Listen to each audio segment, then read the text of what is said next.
Get ready, start. I have listened attentively and with respect to many of the speeches made here, and sometimes I have felt as if I was being buffeted by the ice winds of the Cold War. Coming from a warm country, I have shivered occasionally at these cold blasts. Speaking here in this assembly chamber, an old memory comes back to me. In the fateful summer of 1938, I was a visitor at a meeting of the League of Nations in Geneva. Hitler was advancing then and holding out threats of war. There was mobilization in many parts of Europe, and the tramp of armed men was being heard. Even so, the League of Nations appeared to be unconcerned and discussed all manner of subjects except the most vital subject of the day. The war had not started then. A year later it descended upon the world with all its thunder and destructive fury. After many years of carnage, the war ended and a new age was ushered in by the terrible experience of Hiroshima and Nagasaki. Fresh from these horrors, the minds of men turned to thoughts of peace, and there was a passionate desire to put an end to war itself. The United Nations took birth on a note of high idealism embodied in the noble wording of the character. But there was also a realization of the state of the post-war world as it was. Therefore, provision was made in the structure of the organization to balance certain conflicting urges. There were permanent members of the Security Council, and there was provision for unanimity amongst the great powers. All this was not very logical, but it represented certain realities of the world as it was, and because of this, we accepted them.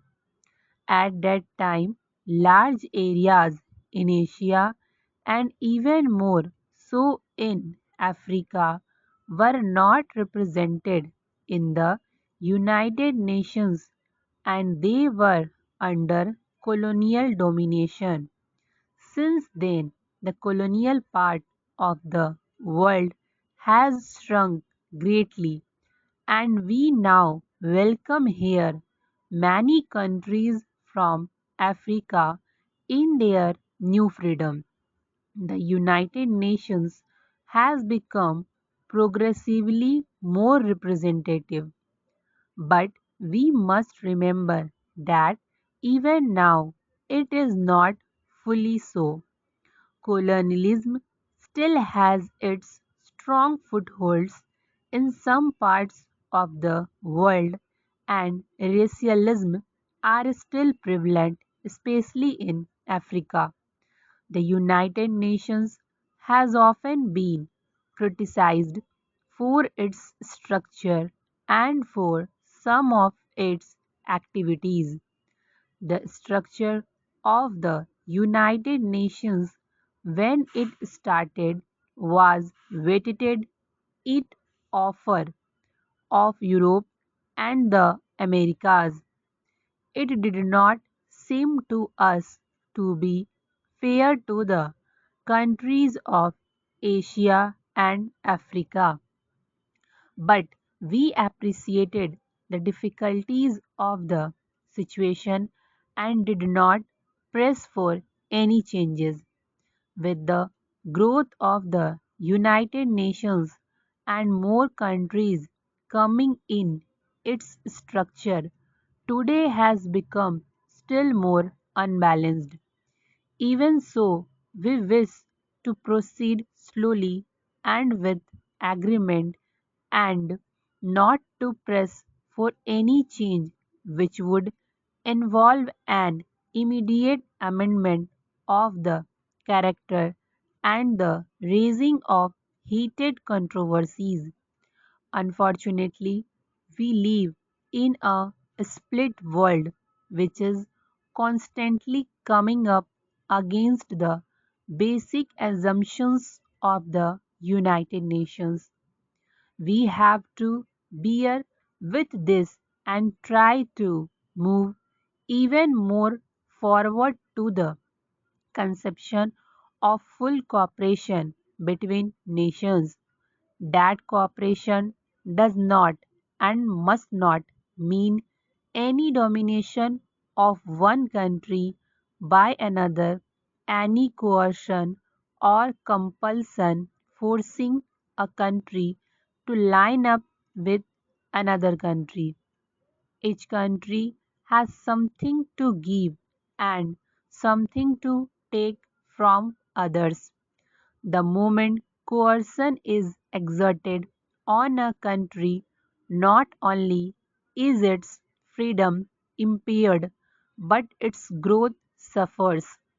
We have to acknowledge that there is great diversity in the world and that this variety is good and is to be encouraged so that each country may grow and its creative impulse might have full play in accordance with its own genius.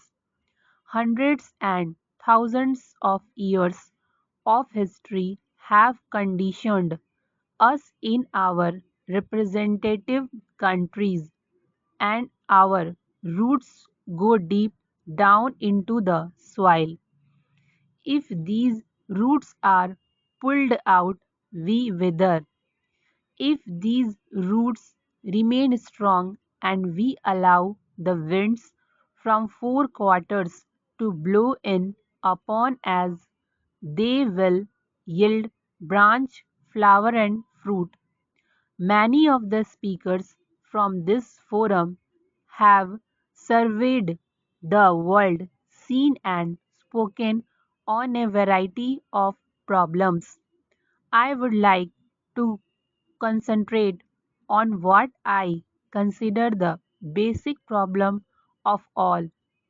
My mind is naturally filled with problems of my own country and our passionate desire to develop and to put an end to the poverty and low standards of living which have been a curse to hundreds of millions of our people.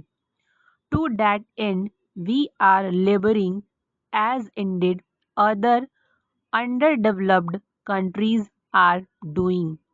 Even so, there is something else which we consider is of greater importance, that is peace.